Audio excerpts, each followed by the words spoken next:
platforms na si Charles Schwab. So, ang earnings natin dito is umabot ng 2,000 pesos, 2,020 pesos exactly, at na-withdraw ko to sa aking PayMaya account kasi ngayong week is parang maintenance yung ating GCash, kaya medyo sa PayMaya muna tayo pipili ng ating withdrawal. So, para magawa nyo yan or kumita din kayo kagaya ko, mag-sign up muna kayo. I-tap nyo muna yung link na nasa description box sa baba at sa comment section.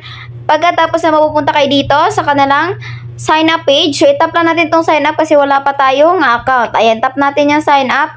At ang gagamitin natin mobile number, mauna pa rin tayo sa 9 at pwede tayong gumawa ng kahit anong account dito na maaalala natin yung number.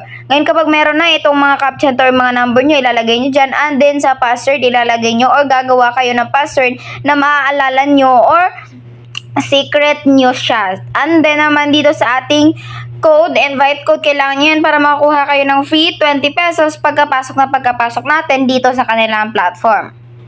So, nandito na tayo sa homepage nila. So, i-X lang natin yan. Makikita agad natin dito sa ating ginawang account na meron tayong 20 pesos balance agad-agad.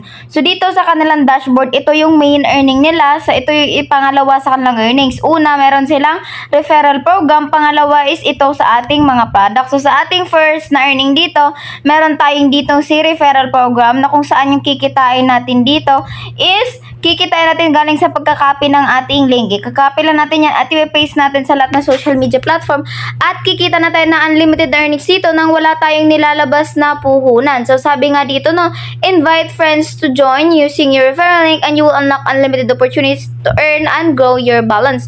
You will receive total 3 levels. So, total 3 levels natin dito. Meron tayong first level, second level, and third level, fourth, and fifth. So, sa first level, meron tayong 21%. Sa 2, 3, 4, 5th level, meron tayong 1%.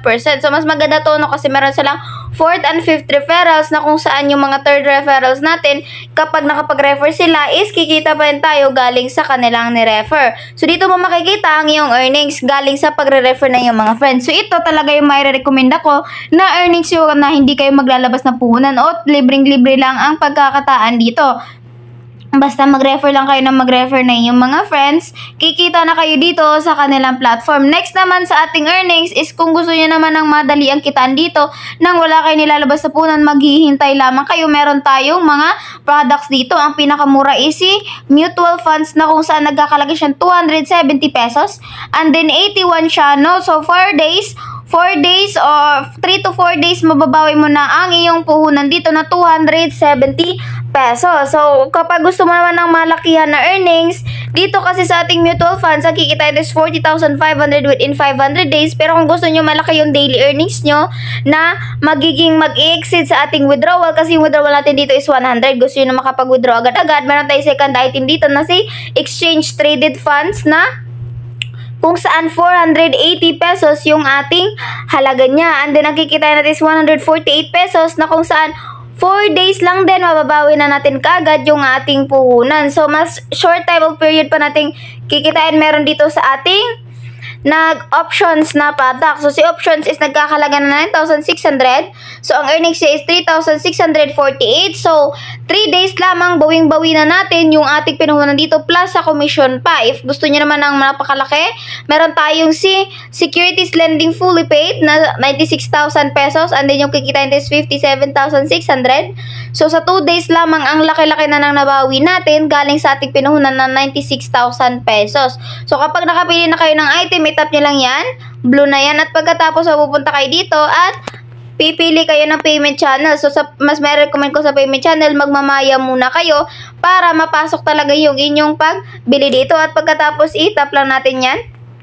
Ayan. Pagkatapos isisend natin yung amount na nilagay nyo, na pinili nyo dito sa kanilang platform at magbibigay na sila sa inyo ng GCash number na yun yung pagsisenda yun ng amount at pagkatapos maghihintay lang kayo na pumasok dito or mabili na ang item na ito at mapupunta dito sa ating order. So kapag nabili nyo na yan, dito na siya kaagad pupunta at magka-counting na yung ating earnings dito. At kapag mayroong laman yung account, pwede ka na mag-bind ng bank card para pagkatapos yan is pwede na kayong mag-withdraw. So ating bank information dito, mas okay na magpe-Paymaya yung ating gagamitin dito para madali nating matanggap. Kasi ako na-try ko kanina na nag-GCash, so nag-failed siya ng pangalawang beses dahil sa maintenance ng GCash natin. So magmamaya muna tayo, i-confirm natin at maglalagay tayo ng name dito natin. Maya name and Maya number na ating ginagamit. Pagkatapos i-submit lang natin yan at mababind na yan. Pagkatapos mag-bind, pwede na tayo mag-withdraw. Pupunta tayo sa home at itatap lang natin yung ating withdraw button. Pag nasa withdrawal na tayo, alalahanan natin yung ating minimum withdrawal is 100. Basta up to 100 na yung inyong income dito, pwede na kayo makapag-withdraw. At 5 times a day lang natin siya pwedeng withdrawin. At 24/7 pwede tayo makapag-withdraw. So ilagay na natin yung ating amount na pwede i-withdraw, 2020. And itap na natin yung withdraw. So withdrawals are being processed. Please be patient. At makikita natin sa may banda na baba na pending na siya. So hihintayin na natin na ilang mga minuto na dumating sa ating Paymaya account yung ating withdraw dito na yung ating withdrawal dito sa kanilang platform at tatanggap natin siya kaagad sa ating GCash at makikita nyo dyan yung ating withdrawal proof na natanggap talaga natin siya sa ating Maya account. So reminder lang no, kapag gumagamit kayo ng GCash, may pag-asa talaga na mag-failed ang inyong withdrawal dito kasi maintenance yung GCash natin ngayong week. So, mas may recommend ko talaga na Paymaya yung inyong payout withdrawal at sa earnings naman dito is mas okay na sa referral program kayo magmalakasan para kumita kayo dito ng pera na unlimited nang wala kayong nilalabas na puhunan.